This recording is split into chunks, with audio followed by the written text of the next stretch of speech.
اچھا جناب، آج ہم گفتگو کرتے ہیں مرزا اسداللہ خان غالب کے بارے میں۔ غالب کی شاعرانہ عظمت کے بارے میں مجھے ایسے کجبیاں کا کچھ کہنا ایک سورج کو آئینہ دکھانے کے مترادف ہے۔ غالب جیسی تو نثر بھی اردو میں کوئی نہیں لکھ سکا۔ یہ ایک چھوٹی سی کتاب ہے، ورڈ فار ورڈ۔ میں یہ سمجھتا ہوں کہ زندگی میں میں نے اس سے زیادہ بامانی غیر الہامی کتاب کوئی نہیں پڑھی، اور ہے لیکن وہ پھر بہت زیادہ ضخامت میں اتنی ہی باتیں کہی گئی ہیں۔ اس کے ہر صفحے پہ کئی مطالب، کئی معانی، کئی اسرار پنہاں ہے۔ تو جیسا میں نے عرض کیا، غالب کی شاعرانہ عظمت کے بارے میں کچھ عرض کرنے کا پایا تو مجھے نہیں ہے۔ ہم بلا شبہ غالب زبان اور لہجے کے ایک چابک دست فنکار ہے۔ اس طرح لکھتے ہیں کہ اس کی سادگی دل میں اتر جاتی ہے۔ جیسے عبدالرحمن بجنوری نے کہا تھا کہ ہندوستان کی الہامی کتابیں دو ہیں، وید مقدس اور دیوان غالب۔ اردو شاعری میں مرزا غالب کا کوئی بدل، کوئی ہم پایا نہیں ہے۔ میر بہت بڑے شاعر ہیں، لیکن غالب نے جو نئے نئے موضوعات بخشے، جس طرح ان کی شاعری میں فلسفیانہ خیالات جگہ جگہ ملتے ہیں، اس کا ہم پلہ کوئی نہیں۔ فیض جیسے کہتے تھے کہ ہر انسانی جذبے کو غالب نے اپنی شاعری میں اس کا احاطہ کر لیا ہے، کور کر لیا ہے، اور انسانی جذبات کے بارے میں کوئی اردو شاعری میں رہنے کو کوئی نئی بات کہنا بہت مشکل بنا دیا۔ لیکن ہم گفتگو کریں گے غالب کی فکر پر۔ ان کی شاعری میں فلسفیانہ خیالات جگہ جگہ ملتے ہیں۔ وہ ایک فلسفی ذہن کے مالک بھی تھے، ایک تخلیقی ذہن کے مالک بھی تھے۔ انہوں نے زندگی کو، کائنات کو اپنے مختصر سے معاشرے میں اپنی ایک محدود سی تربیت کے بعد جس طور پہ سمجھنے کی بھرپور کوشش کی، اس کے بعد ان کی تخیل کی بلندی اور شوخی فکر دیکھ کر حیرت ہوتی ہے۔ اور جس طرح وہ انسانی زندگی کے نہ صرف جذبات بلکہ مختلف پہلوؤں کا گہرا شعور رکھتے تھے، جس طرح انگنت گتھیوں کو سلجھا دیتے ہیں، جس طرح انسان کو اس کی عظمت کا احساس دلاتے ہیں، اس کو اپنے پیروں پر کھڑا ہونا سکھاتے ہیں، نظام کائنات میں اسے اپنی جگہ بتاتے ہیں، اس لحاظ سے ان کی شاعری، ان کی فکر بہت بلند ہے۔ اور جس فلسفے کا، جس فکر کا اظہار و ابلاغ ان کی شاعری میں ہوا ہے، وہ بھی اس کو نہ صرف شاعرانہ عظمت بلکہ وہ فلسفہ بھی اس کو عظیم بنانے میں انتہائی کارفرما ہے۔ تو آغاز کرتے ہیں دیوان غالب کی مطبوعہ شکل کے پہلے شعر سے۔ نقش فریادی ہے کس کی شوخی تحریر کا، کاغذی ہے پیرہن ہر پے کرے تصویر کا۔ اس میں کئی مطالب پنہاں ہیں۔ پہلے زمانے میں یہ ہوتا تھا کہ کوئی فریادی یا داد خواہ بھی حاکم کے دربار میں کاغذ کے کپڑے پہن کر جاتا، اور مرزا بھی یہی فرماتے ہیں کہ اگر انسان کی ہستی مثل تصاویر اعتبار محض ہو، تو ان کے کہنے کا مطلب یہ ہے کہ اس دنیا کا جو زندگی ہے، اس کی وجہ سے انسان کو اپنے خالق سے علیحدہ ہونا پڑا، اور اس علیحدگی سے پہلے جو قرب حاصل تھا خالق کا، جو معرفت تھی، جو دولت و لذت حاصل تھی، وہ باقی نہ رہ سکی۔ جیسے روحیں پیدا کی گئی تھی اور ان سے پوچھا گیا تھا کہ الست بربکم، تو سب نے کہا بے شک وہ ہمارا پروردگار ہے۔ لیکن دنیا کے جمیلوں سے جب سابقہ پڑا تو ذات حقیقی کے قرب کی یہ کیفیت جاتی رہی، یہ بھی ہاتھ سے جاتی رہی، اور بندگی کا حق بھی ادا نہ ہو سکا۔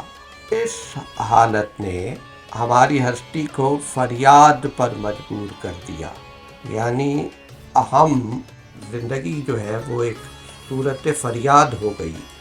تو اسی لیے پہلا مصرع دوسرے مصرعے کو سمجھنے کے بعد سمجھ آتا ہے کہ نقش کس کی شوخی تحریر کا فریادی ہے؟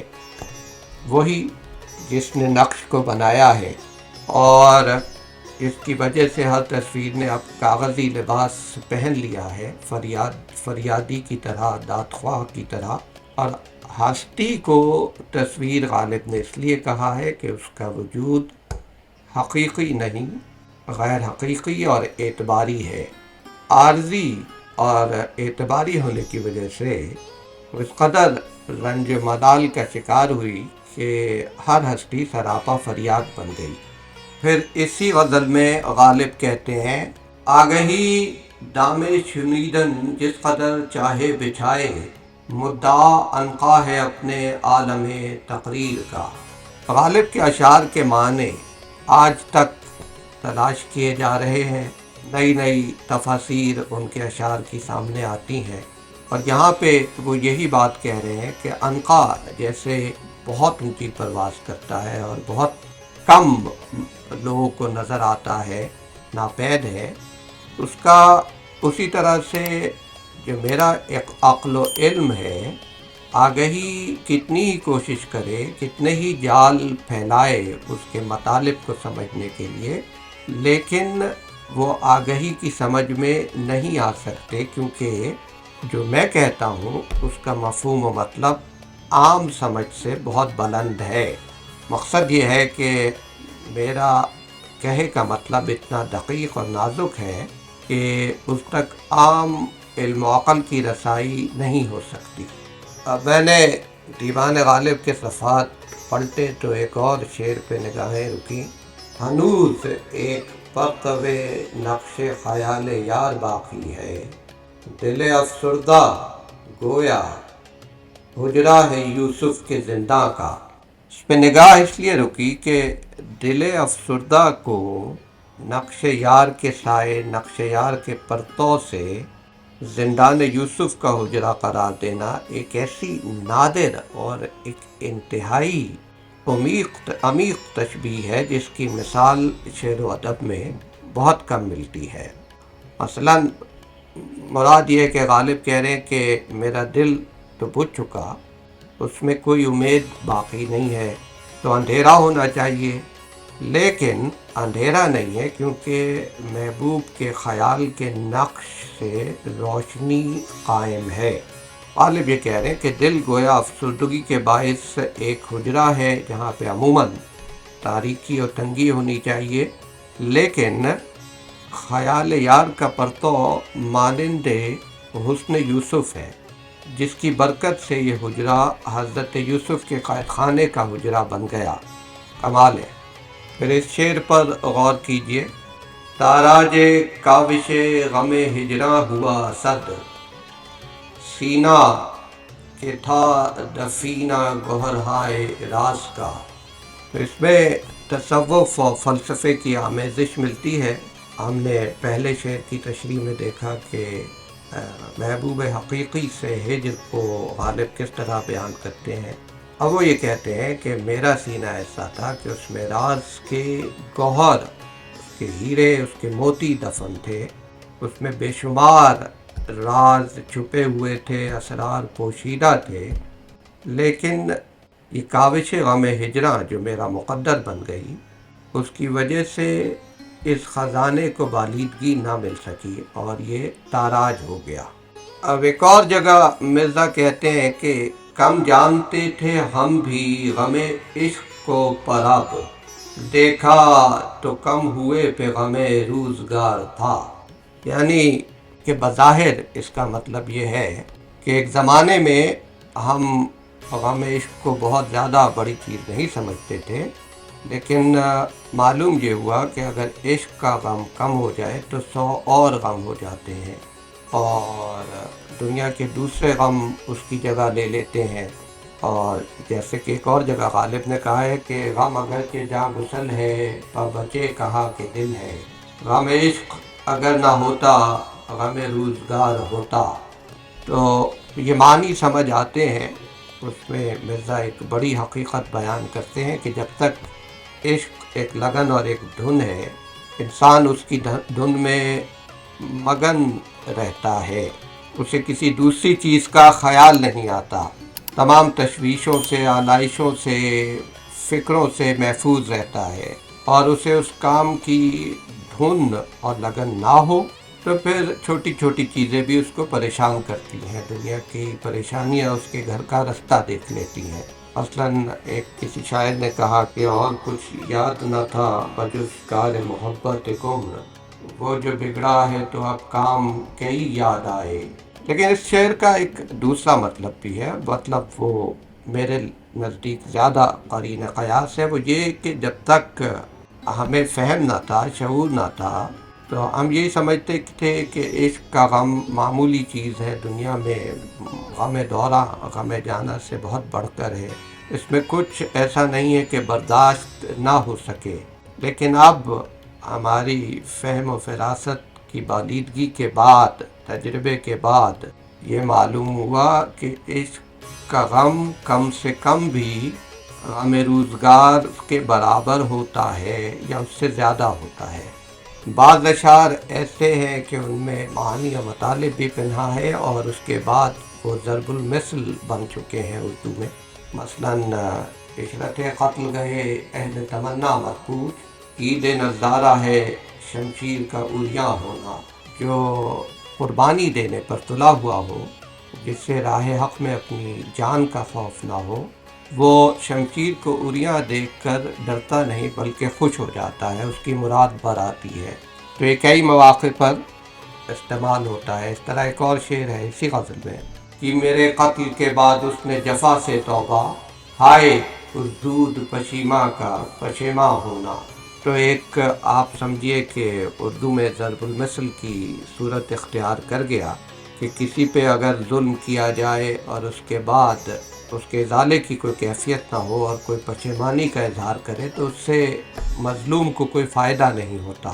تو مطلب یہ کہ بعد از وقت پچھتاوے کا کوئی فائدہ نہیں۔ اگر انسان کے دل میں کہیں یہ خیال ہو کہ اس سے کوئی غلطی ہو گئی تو جلد از جلد اس کے ازالے کی کوشش کرنی چاہیے۔ پھر ایک جگہ فرماتے ہیں یا قدم وحشت سے در سے دفتر امکان کھلا، زیادہ اجزائے دو عالم دشت کا شیرازہ تھا۔ تو غالب یہ کہہ رہے ہیں کہ اگر دونوں جہانوں کے اجزاء کو، تمام ایلیمنٹس کو کتاب کے اوراق فرض کر لیا جائے تو ان اوراق کو یکجا کرنے والا، ان کا بندھن باندھنے والا، انہیں اکٹھا کرنے والا راستہ وہ پگڈنڈی ہے جس پہ یہ رشتہ بنتا ہے، یعنی جس پگڈنڈی پر جنون عشق میں قدم رکھا جاتا ہے وہاں یہ رشتہ قائم ہوتا ہے۔ جنون عشق ہی غالب یہ کہتے ہیں کہ اس کی دنیا کی حقیقت ہے، اور اسی کے ذریعے سے، اسی لگن سے، اسی عشق سے، اسی جنون سے یہ تمام اجزاء یکجا ہوتے ہیں۔ اگر آپ یہ سمجھ کے دیکھیں تو وہ یہ کہہ رہے ہیں کہ ہم نے وحشت کی پگڈنڈی پر ایک ہی قدم اٹھایا تھا تو ہم پہ کائنات کا راز کھل گیا، اس کی کتاب کا درس ہم پر واضح ہو گیا، تو ہم نے سمجھ لیا کہ اس کتاب میں کیا لکھا ہے، اور یہ وحشت، یہ شیفتگی، یہ وارفتگی، یہ شوق، اس کیفیت میں ہمیں دنیا کا راز سمجھ آ گیا۔ اسی طرح ایک جگہ وہ اسی غزل میں کہتے ہیں کہ معنی وحشت خرامی ہائے لیلا کون ہے، خانہ مجنون صحرا گرد بے دروازہ تھا۔ یعنی بلا وجہ کے بہانے، لیم ایکسکیوزز کو ڈسمینٹل کرنے کے لیے اس شعر کو سمجھنے سے بہت سارے فکر کے راستے کھلتے ہیں۔ لیلا محبت کا دعویٰ کرتی تھی، اگر کرتی تھی اور سچی تھی تو اس صحرا میں، بیابان میں چکر لگانے سے اسے کون سی چیز روک رہی تھی؟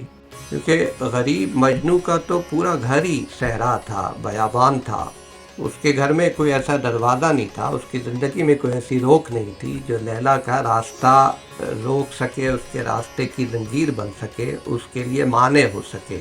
وہ تو جنون کی حالت میں پورے صحرا کو اپنا گھر بنائے بیٹھا تھا۔